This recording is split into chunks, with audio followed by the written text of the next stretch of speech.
अनुपमा में कहानी जो है वो दो स्तर पे चल रही है। एक तरफ तो राही जो है वो अनुपमा की बिजनेस पार्टनर बन गई है, which is good, so far so good. लेकिन दूसरी तरफ कहानी में अब प्रेम त्रिकोण भी आता जा रहा है। जी हाँ, नए जनरेशन की लव स्टोरी जो धीरे धीरे अनफोल्ड कर रही है। वो औरत तो पागल औरत है। ए टोडरमैन की औलाद, मेरी माँ के बारे में एक भी फालतू शब्द बोला तो तुझे तेरी मदद से। अनुपमा जी ने बिल्कुल सही कहा कि पर्सनल और प्रोफेशनल लाइफ को बिल्कुल अलग रखना चाहिए, और मैं भी वही कर रही हूँ।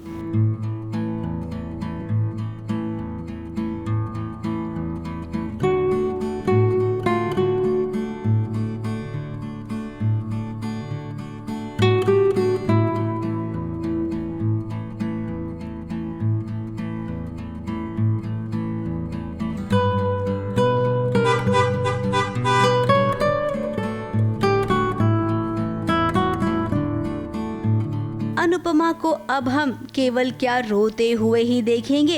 अब क्या एक माँ बस अपने बच्चे के लिए तरसती ही रहेगी। राही इन दिनों अनुपमा के साथ जो कर रही है वो देखकर तो कोई भी माँ खुश नहीं रह सकती है। अब अनुपमा राही भले ही आपके सामने बहुत लड़ाई करती है, लेकिन देखिए आपके पीछे जब आपके ही घर वाले बुराई कर रहे हैं, आपकी क्लाइंट को भड़का रही हैं, तब कैसे राही ने स्टैंड लिया। अनुपमा जी ने बिल्कुल सही कहा कि पर्सनल और प्रोफेशनल लाइफ को बिल्कुल अलग रखना चाहिए, और मैं भी वही कर रही हूँ। हमारे बीच में चाहे कितनी पर्सनल प्रॉब्लम्स क्यों ना हो, पर इस बात से इनकार नहीं किया जा सकता कि तोशु भाई कंपनी के लिए एसेट है, और अगर कंपनी ग्रो करेगी तो सिर्फ मुझे नहीं, आप सबको भी उतना ही फायदा होगा। कुछ वेंडर्स आते हैं, वो अनुमा के बारे में गलत कुछ बोलते हैं जो राही को बिल्कुल अच्छा नहीं लगता। सो कहीं ना कहीं deep down she feels for her mother. चाहे कितनी भी ट्रेजेडीज़ हुई हों, कितनी भी प्रॉब्लम्स हुई हों, बट वो एक बॉन्ड तो होता ही है, वो मेमोरीज तो होती हैं। तो उसको अच्छा नहीं लगा कि उसकी माँ के बारे में, चलो हमारी जो भी बहस होती है दैट इज़ ओके, वो घर की बात है, बट कोई बाहर वाला आके आपको ऐसा नहीं बोल सकता। सो मैं उसके लिए स्टैंड लेती हूँ। मैं तोशु को भी बाद में बोलती हूँ कि जो मैंने किया वो तुमको करना चाहिए था। अब राही को बिल्कुल अच्छा नहीं लगा। अपनी माँ के खिलाफ वो कुछ सुन नहीं सकती है, इसीलिए उसने परिवार वालों के सामने जब अपना आइडिया रखा तब परिवार वाले राजी हो गए। फायदा होगा तो सिर्फ मुझे नहीं, आप सबको फायदा होगा, इंक्लूडिंग लीला भाई और अनुपमा जी की वजह से आज तक आप लोग हैंड टू माउथ बने, पर मेरा साथ दीजिए। अगर आप लोगों को पैसे कमाने हैं, अपनी बेटर लाइफ चाहिए, तो मेरा साथ दीजिए।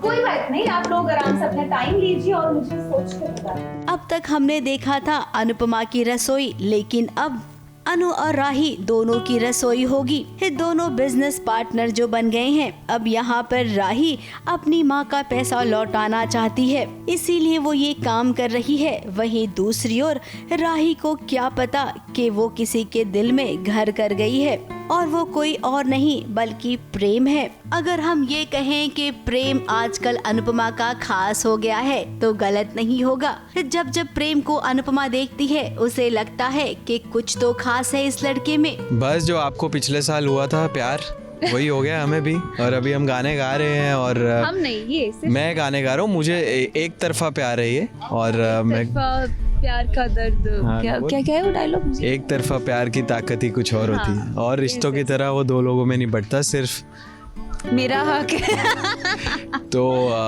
बस फिर मैं ख्याली पुलाव बना रहा हूँ, और जगह जगह मैं बस अपनी हीरोइन को देखता हूँ, अपनी राही को। और डेफिनेटली मैं भी खुद एक्साइटेड हूँ देखने के लिए कि क्या होता है, कि मैं इसको कैसे एक्सेप्ट करती हूँ, इस प्यार को कैसे एक्सेप्ट करती हूँ। तो इसके लिए थोड़ा सा मुझे भी प्रोसेस करना पड़ेगा, थोड़ा आगे जाना पड़ेगा स्टोरी में। तो वो तो बस छोटे छोटे स्टेप्स लेके जाना पड़ेगा। अनुपमा को क्या पता कि प्रेम को भी प्रेम हो गया है। दिन रात उसे केवल राही ही नजर आती है। लेकिन प्रेम बाबू आपको बता दें कि राही के दिल में फिलहाल अभी प्यार व्यार के लिए कोई जगह नहीं है। तो आप कोशिश करते रहिए, क्या पता कभी न कभी तो आपको प्यार मिल ही जाएगा। वैसे जहाँ तक हमें लगता है ना कि आपके राही के प्यार के बीच में एक कंफ्यूजन भी होगा, और जब माँ ही बीच में आएगी ना उस वक्त भी बहुत बड़ा बवाल हो सकता है। तो जरा प्रेम बाबू संभल कर रहिएगा। ABP news report.